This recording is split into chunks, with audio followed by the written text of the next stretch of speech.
Okay, let's start. Okay, okay, cool. So, hello everyone. My name is Alan. I'm a PhD student at the National University of Singapore. I'll talk a little bit about simulating ELFies on gem5. So, ELFies are basically execution checkpoints uh, that basically acts as regular binaries, but it is supported on gem5 now. So I'll briefly talk a little bit about sample simulation, the importance of sample simulation and stuff. So it's a little digression from the previous stuff that Jason was talking. Yeah, but it's important stuff because you cannot simulate the whole application, and we need to simulate checkpoints in order to obtain performance in a much faster way.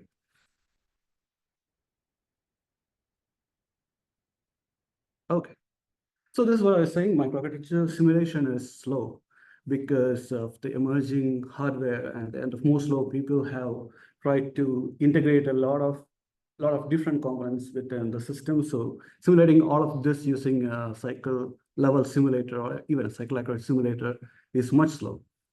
So you can see from the figure here, the red bar shows the detailed simulation time on a simulator like Sniper for some typically used academic benchmarks like SPEC or NPB. So these benchmarks are multi-threaded benchmarks that are simulated on a simulator like gem5. You can see that SPEC benchmarks that use ref inputs can take more than a year, or I think it's close to a decade or something for NPB with class D inputs. So you're not going to simulate the whole application on this kind of simulator, right? So what do? Right? We just select a few regions of interest and we just simulate them. But again, if you see the graph here, there are a few like well-known sampling techniques like time-based sampling or barrier point for multi-thread applications. And you can see that the simulation time is still in the range of months or years, which is again not practical. So the question here is, can we further bring down the simulation time? And yeah, the answer is yes. I'll explain it more. But how does this work? How does sampling work? Because program execution is structured as phases. Here's an example of execution of GSIP graphic. The figure is from a very old paper called SimPoint paper. That's one of the first works on workload sampling. So here you can see that we can find different phases in the application execution. And we could make use of these phases to identify regions of interest which could be simulated in detail and can be used to extrapolate the full program performance.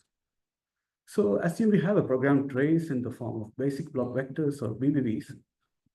Basic block vector basically represent the execution fingerprint of a particular region. And the region depends on the sampling methodology that you're choosing. So for example, SimPoint is a well-known sampling methodology, and it uses instructions as where the program is being split into basic block vectors or regions. So a workload sampling technique basically identifies similar regions. So here we identify like red region, red group, blue group, and and it's turquoise group. So basically 3 groups are identified in this example using a workload sampling technique. And from these, we select, from each cluster, we select a single region that's the representative of the a whole cluster, which could be simulated in detail on a simulator like gem5. So the overall turnaround time to simulate the entire workload would be like a few hours or something. What about this problem that I was talking about before? So we have a few sampling methodologies, but it doesn't work anymore. But recently released methodology like LoopPoint, we could reduce the simulation time of large multi-threaded workloads within a few hours. So this is, LoopPoint works by identifying regions that are demarcated by loops. And as we know that loops are present in all applications, and it could be, it could limit the region sizes as we would like. So here's an example of a region identified by LoopPoint. For example, this is a call from a spec benchmark ImageMagick. And the loop point identifies a region like this here, and the IPC is shown here. So the point that I want to make here is that the region here are represented by a PC, a start PC, and an end PC here, and their particular counts. So in this particular region, the start of the region is at the start of the loop Y, and the end of the region is at the end of loop U. So basically, the region begins at a region and the region begins at a loop and ends at a loop. So that's the key here. So this makes the region to be repeatable across multiple runs, which is not possible using instruction count-based techniques. So this is a loop-bounded region. So now what's an ELFie? ELFie is basically an executable application checkpoint, and a checkpoint that contains memory and register information, and all in the program state is captured within the ELFie, and no operating system state or simulator states or anything is captured. So and this is in ELF format, which is like commonly used in Linux. First, we have a startup code that loads the application and spawns all the required threads, and loads the memory and register states of each thread. And as an optional step, there's a way to add user-specified code to the ELFie as well. It is not necessary unless if you want to add some performance counters or something. And these are the things that we get from the pinballs. So pinball, if you don't know, it's a deterministic trace format which could be used to replay a particular part of an application or a whole application. This part of the ELFie, that's the application memory and architecture state of each thread, they are captured from the pinball.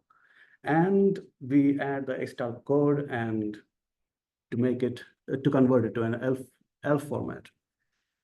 So one thing to notice here is that we don't inject any system call effects that are typically used in pinballs, or we don't even force thread to execute in a particular order as we do for pinballs. This makes sure that the execution of ELFie is like totally non-deterministic, and it could be used for real performance analysis. However, there are a few problems because we are not capturing the system state, the operating system state in the ELFie. It could cause problems when we try to end a region. So we know how to start a region, we just start the ELFie, but how do we end a region at the exact point of the end of the region? So one idea could be to stop when we reach a particular instruction count. For example, sim points typically use 100 million instructions. So we can stop the simulation on gem5 using an ELFie when we simulate 100 million instructions. But this is typically not possible using when we simulate a multi-threaded ELFie. So in that case, we might need PC and count methodology, like I mentioned before. So we need to have an end PC and the count. That is the number of times this PC has appeared in the whole ELFie. So by using PC and count technique, we could end the region accurately. So basically end after expected instruction if you're sure that the ELFie is single-threaded and it won't diverge its execution path. Otherwise, use the PC count. So another challenge during simulation is the missing operating system state. So in particular, like how to handle read system calls inside an ROI. So assume that there is a read system call here in this ROI, but even before the ELFie was captured, assume that the file was already read, opened, and read.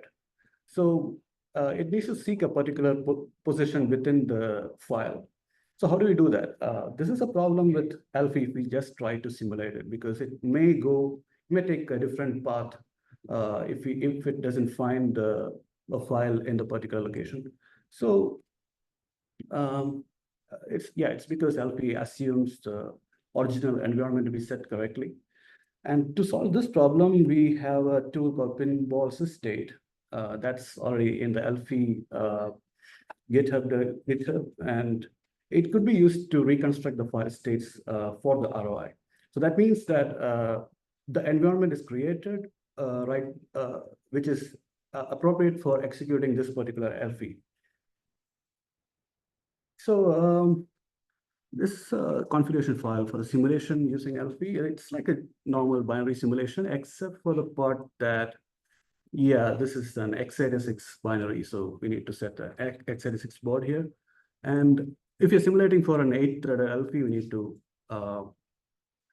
probably we need to provide 8 cores. And you can set a local path to the ELFie where the ELFie is there, and also the PC count pair. So this is what I was talking before, the start PC and the end PC. So the start PC here is given with a, like a PC count pair, which is an object in gem5. So yeah, so once that is done, you can just simulate the ELFie like a normal binary. And yeah, this is the end result of the simulation on my system. So yeah, I just printed the part where it reached the starting ELFie and the ending ELFie where the simulation is ended. So that's about simulating ELFie on gem5. But I think we have a few ELFies shared in the resources. If you go to resources.gem5, you could see some ELFies there. And also there are some pinballs that's being shared previously by several universities. And also we have made a few ELFies. We have shared a few ELFies in our previous tutorials where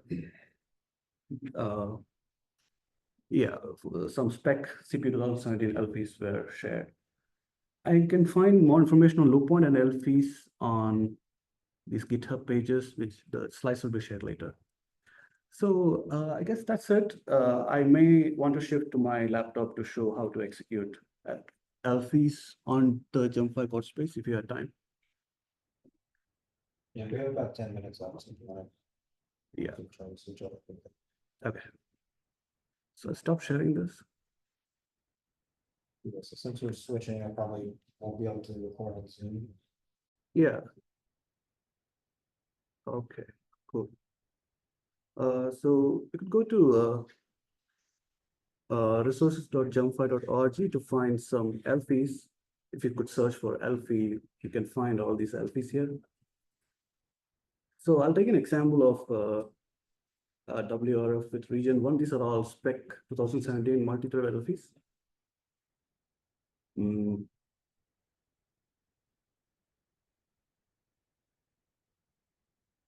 Okay. So here we have the usage, how to use it. And also, if you could go to a particular link to copy the config file, I don't think it was shared. How do I share this? Okay, so you have a special. Yeah. Otherwise, you have to type all this. Yeah, I suppose you can find a way to download the lock. I think you could probably scroll down a little bit, Alan. Can I see what your board looks like? Yeah. Scroll up a bit so I can see your board. A little bit more. Yeah, I guess you could set this. I mean, I think you can probably use the basic or the component. You can probably use the components, 02 components, and just add that board.set workload. I think that'll work. Could people hear me in the audience? Yeah. Yeah, sorry, Jason, we're sitting behind the speaker, so it's a little quiet, but I think he wants to share this Python file, but I mean, given we have 5 minutes, maybe we can just run them as like a demo. Okay. Share it later. Yeah, sure. So basically, we just want this from PCCount pair and ELFie info from gem5.resource.elfie. We just need to import them and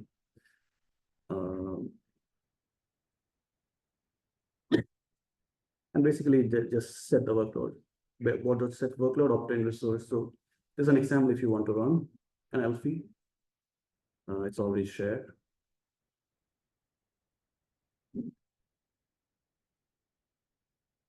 And yeah, and just run it gem5 elfie.py. So this is the new config file that I just created.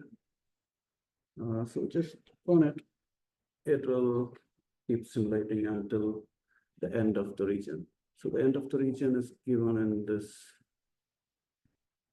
So here we have the start PC here, end PC here, the start PC count, which is usually 1, and the end PC count. So this whole information is already there. So I don't need to write it specifically. So if you have a local ELFie, so you can do this. Can write this whole thing, the PC start and end.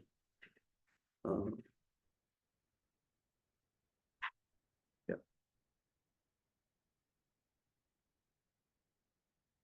It will take a while to complete the simulation. Probably, if you want to wait till you finish your lunch, it will finish. What's the average execution time for? These are like 800 million instructions, your day. So I'd say maybe half an hour. Yeah. Yeah, so we probably won't see the end. Do you have maybe like a golden output that you show them what they expect to see at the end of the simulation?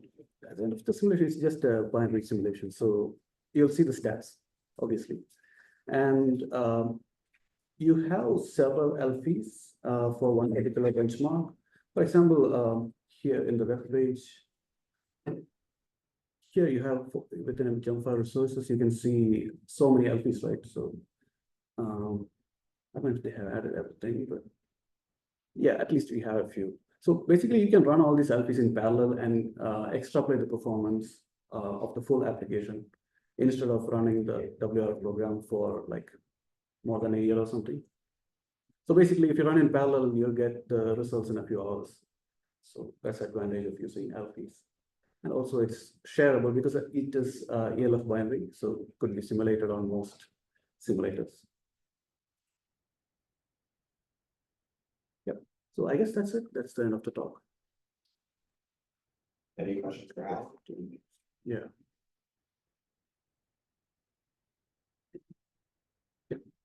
Yeah, I thought that it does, what ELFie does is that it takes the stats like in a straight way. For example, it takes some stuff, then jump to a chunk of cycles, and then do another cleaning of the stats, or what? I didn't get what ELFie does. Oh, I see. Yeah, that's a problem with my talk, I guess. So ELFies are basically checkpoints within an application. So I just mentioned how sampling works, right? You select regions within a whole application execution, which we think is important. So a sampling methodology identifies that particular region, and then we select that region, we convert it to a binary, ELF binary. So that ELF binary of a small portion of an application is called ELFie. Okay, then for example, if I have a kernel, Yeah. and how do I know or ELFie does detect with what is the region that can skip? Or because I understand that, for example, you have a loop, it takes a lot of time because you have big loop and it has to do, I don't know, 10 million iterations, and maybe you say, I don't need the 10 million, I can do 10,000. Or not?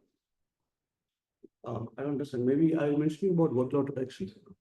Like you have a 10,000 loops, but you want to simulate only 1,000. So No, because you show that sometimes you have several loops, but they have similar behavior, oh yes, and maybe you can take a fraction because in you don't fact, need to yes, all the. yes. There's some other problem that we need to deal while sampling. It's called aliasing. So we need to select we need to see where the application periodicities, like application has periodicity for a particular. Yes. Yeah, so we need to see for each application it's different. It's for each loop it's different. So we need to see where to sample. So we just keep a very large, like 100 million instructions for each thread, which we consider is large enough, so that we don't get into aliasing problems. Otherwise, yeah, we could go till 5 million, 2 million, but we will have this issue because that small region may not be a representative of the whole looping behavior. So you cannot take such a small region. Maybe we can talk later because, Yeah, sure. yeah, Sure. I'm not- I know it's quite, it was a lot of stuff there. Any other quick questions before lunch?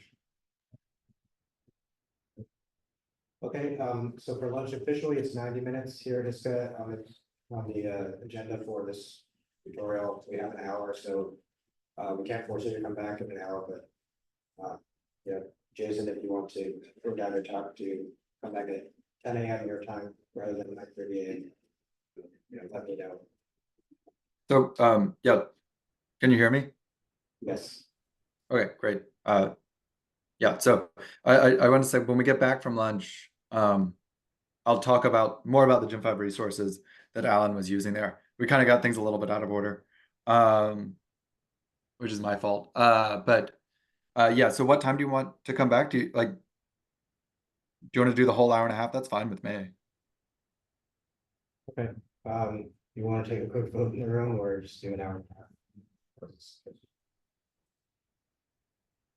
That's perfect. So let's do an hour and a half for lunch and come back at 2 p.m. or 2 p.m. Virginia time and 10 a.m. Pacific. Okay, sounds great. I'll see you back here. I'm gonna leave the Zoom up, but y'all can close it down.